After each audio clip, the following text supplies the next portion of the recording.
तो एक बार गुसाई श्री विठलनाथ जी ने एक चूड़ी पहनावे वाली से कही, हमारे घर चली जाओ, 7 बहू हैं, उनको चूड़ी पहनाया।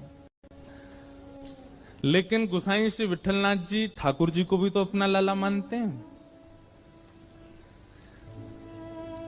तो 7 बहुओं ने चूड़ी पहनी, सबन ने चूड़ी पहन ली। जैसे सब गई और सब भीतर चली गई, वो चूड़ी वारी जैसी वहां से जान लगी, इतने में ही एक अत्यंत सुंदर सुकुमारी छोटी सी लाली आई गई और आकर के बोली, सबन को चूड़ी पहनाई दी, मोई भी तो पहनाओ, मैं या घर की सबसे बड़ी बहू हूं। तो चूड़ी पहनाई वाली जोड़ते हंसी, बोले इतनी बड़ी बड़ी बहू तो चूड़ी पहन गई, नेक्स्ट सी छोरी कह रही है मैं सबसे बड़ी बहू।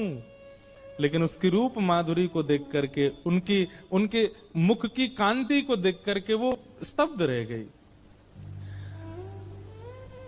और वो मनहारिन बोली कि सही बताऊं लाली, तो मेरे चूड़ीन के सवरे भंडार में तुम्हारे हाथ में सुशोभित हो ऐसी कोई चूड़ी ना है। परंतु उन नेक्स्ट सी लाली को देख करके वो मनहारन कह रही है, नेत्रों में आंसू भराए, वो लाली तेरो स्वरूप इतना सुंदर है, तेरे हाथ इतने सुंदर है, तेरो मुखमंडल इतना सुंदर है, मैं तो हस्तकमल देख करके न्यौछावर रह गई हूं। वास्तव में तो मेरे पास तो पहनावे वाली कोई चूड़ी है ही ना है। तो सामने बैठी नेक्स्ट सी लाली को मुख उतर गए हो।